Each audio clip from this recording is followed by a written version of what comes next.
নমস্কার বন্ধুরা, আশা করি আপনারা সকলে খুব ভালো রয়েছেন। আজকে চলে এসেছি দার্জিলিংয়ের দ্বিতীয় দিনের ভ্রমণ সম্পর্কিত ভিডিও নিয়ে। এই পাহাড়ি অঞ্চলের আবহাওয়া সম্পর্কে আমরা প্রায় অনেকেই অবগত। দ্বিতীয় দিন সকাল সকাল উঠে আমরা প্রথমে ব্রেকফাস্টটা সেরে নিলাম এবং এই যে এটা হচ্ছে এদের রান্নাঘর থেকেই আমরা বাইরের প্রকৃতির দৃশ্য আমরা দেখতে পাচ্ছি। ফটো সেশনের পালা শেষই হয় না। ফটোগ্রাফার আর হচ্ছে মডেল, এই হোমস্টেটাতেই আমরা ছিলাম। জলখাবারের মেনুতে ছিল রুটি এবং ঘুগনি। আর হ্যাঁ, চায়ের কথা ভুললে কিন্তু চলবে না, সঙ্গে চাও ছিল। কিছুটা আবহাওয়ার জন্য এবং আমাদের সাজুগুজুর জন্য 2 ঘন্টা দেরি হয়ে যায় বেরোতে। আজকে আমাদের প্রথম গন্তব্য ছিল নামথিং পুখরি। এখানে একটি লেক আছে, এছাড়াও বিশাল বড় একটা হনুমানজির মূর্তি রয়েছে।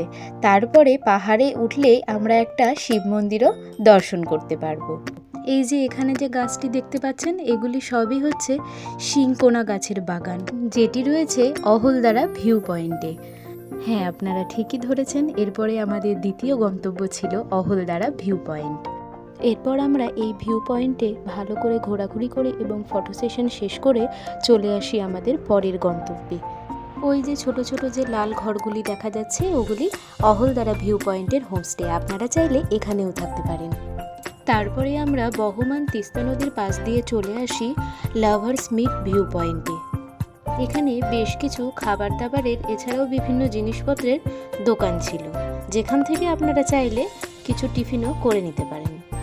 ডান দিকে বহমান নদীটি হচ্ছে তিস্তা নদী এবং বাঁ দিক দিয়ে যেটি যাচ্ছে সেটি হচ্ছে রঙ্গিত নদী। এদের মিলনস্থলকে আমরা ত্রিবেণী বলছি। সেখান থেকে বেরিয়ে আমরা চলে আসি পরের গন্তব্য লামাহাটার উদ্দেশ্যে।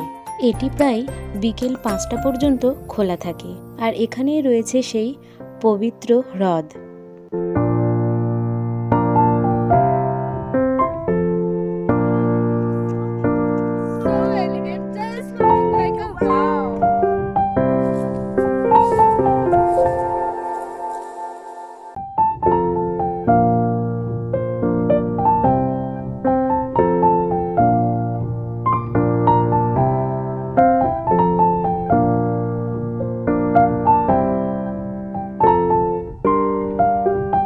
এত ঘোরাঘুরিতে যত শক্তি ক্ষয় হয়েছে, তাই শক্তি অর্জনের জন্য চলে আসি পেট পুজো করতে।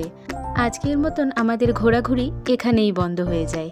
তারপরে আমাদের অন্তিম পর্ব অর্থাৎ শেষ গন্তব্য থাকে ম্যাল রোডে, এবং সেখানে পৌঁছে আমরা কিছু দোকান পাশার ঘোরাঘুরি করে চলে যাই নিজেদের রুমে।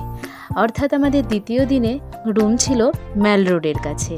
আজকেকার মতন এখানেই সমাপ্ত করছি। আবার দেখা হচ্ছে পরের দিনের ভিডিও নিয়ে। আজকেকার মতন টাটা।